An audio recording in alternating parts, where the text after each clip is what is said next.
मित्रांनो, खिशात पैसे कमी आहेत म्हणून व्यवसाय करायचं स्वप्न तुमचं थांबलंय का? असं अनेकांना वाटतं की बिझनेस करायला लाखो रुपये लागतात, पण हे पूर्णपणे चुकीचं आहे.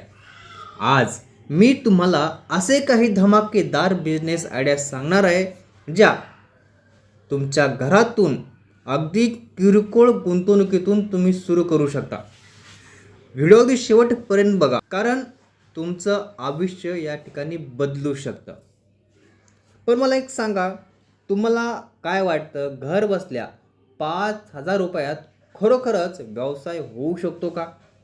तुमचं उत्तर जर हो असेल तर नक्की कमेंट करा. आता मी तुम्हाला असा व्यवसाय सांगणार आहे जो दिसायला छोटा वाटतो, पण मोठ्या शहरात लोक यासाठी तासनतास रांगेत उभे राहतात.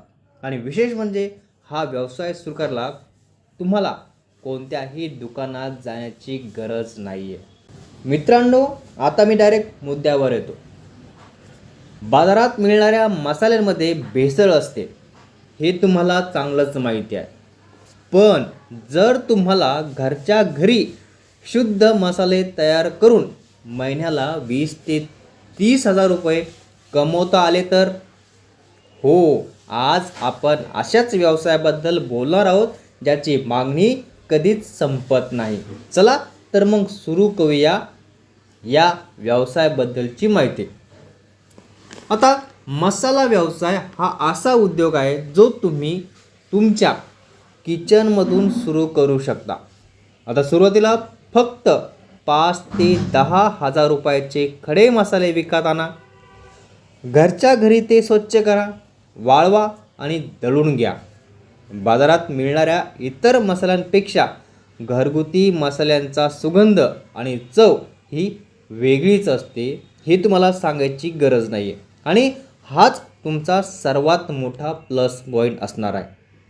आता या व्हिडिओमध्ये मी तुम्हाला व्यवसाय कसा सुरू करायचा इथपासून ते यासाठी तुम्हाला काय काय करावं लागेल हे सगळं सांगणार आहे. त्यामुळे व्हिडिओमध्ये कुठेही स्किप करू नका. आता काय कराल आणि काय विकाल, आता लक्षपूर्वक ऐका आणि यावर तुम्ही देखील विचार करा. फक्त व्हिडिओ बघून चालणार नाही. सगळ्यात महत्त्वाचं म्हणजे कांदा लसूण मसाला. महाराष्ट्रात त्याला सर्वाधिक मागणी आहे. पुढे गरम मसाला, प्रत्येक भाजीची चव वाढवण्यासाठी आवश्यक असणारा हा मसाला आहे. त्यानंतर मिसळ मसाला किंवा बिर्याणी मसाला, हा विशेष चवीसाठी असतो. त्यानंतर चहा मसाला, आता हा तर 12ही महिने चालणारा आयटम आहे. आता काय करायचं, तुमचा माल विकायचा कसा? सोपी पद्धत आहे.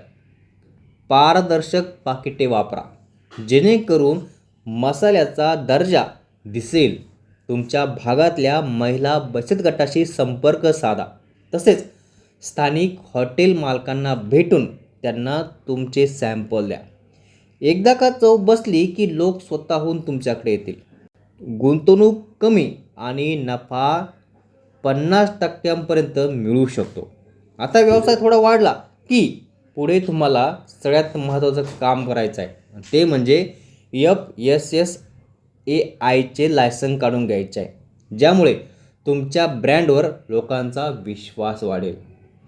व्यवसाय सुरू करायला मोठी फॅक्टरी नको, तुमच्या किचनचा एक कोपराही पुरेसा आहे.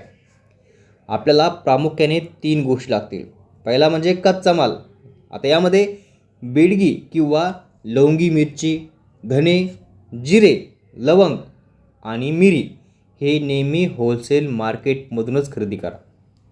आता यासाठी लागणारी यंत्रसामग्री म्हणजे सुरुवातीला घरचा मिक्सर वापरा, पण प्रोफेशनल लुकसाठी एक डिजिटल वजन काटा आणि एक हँड सिलिंग मशीन देखील तुम्हाला लागणार आहे.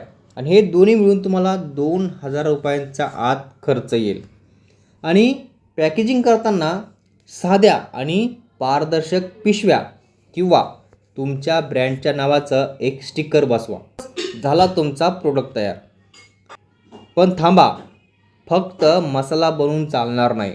लोक तुमच्याकडून मसाला का घेतील यावर एक सिक्रेट मी तुम्हाला व्हिडिओच्या शेवटी सांगणार आहे, जे वापरून तुम्ही मोठ्या कंपन्यांनासुद्धा टक्कर देऊ शकता. त्यामुळे व्हिडिओ स्किप करूही नका. आता पुढे काय करायचं? प्रोसेस सोपी आहे. मसाले स्वच्छ करा, मंद आचेवर भाजा आणि दळून घ्या. आता विकायचं कसं? तर आपल्या गल्लीतील किंवा सोसायटीतील 5 महिलांना सॅम्पल म्हणून छोटे पाकिट मोफत द्या. स्थानिक किराणा स्टोअरमध्ये जाऊन त्यांना तुमचं कमिशन सांगा. हॉटेल आणि खानावळ चालकांना भेटून त्यांना बल्कमध्ये मसाले द्या. लक्षात ठेवा, तुमची चव हीच तुमची जाहिरात असणार आहे. त्यामुळे चवीवर जास्त भर द्या. मित्रांनो, विचार करण्यात वेळ वाया घालू नका. जगातले सगळे मोठे उद्योग एका छोट्या कल्पनेतूनच सुरू झाले आहे. आज तुम्ही एक पाकिट बनवाल, उद्या हजारो पाकिटे विकली जातील. मित्रांनो, हा व्हिडिओ तुम्हाला कसा वाटला कमेंटमध्ये नक्की सांगा. आणि हो, ते सिक्रेट म्हणजे तुमच्या मसाल्यात कोणताही केमिकल किंवा रंग वापरू नका. हीच तुमची सर्वात मोठी ताकद असणार आहे. लक्षात ठेवा, कोणताही व्यवसाय छोटा नसतो, फक्त त्याची सुरुवात करणे महत्त्वाचे असते. तुम्हाला जर या व्यवसायाबद्दल काही शंका असेल तर कमेंटमध्ये विचारा. व्हिडिओ आवडला असेल तर नक्की लाईक करा आणि चॅनल सबस्क्राईब करायला अजिबात विसरू नका. चला भेटूया पुढच्या व्हिडिओमध्ये.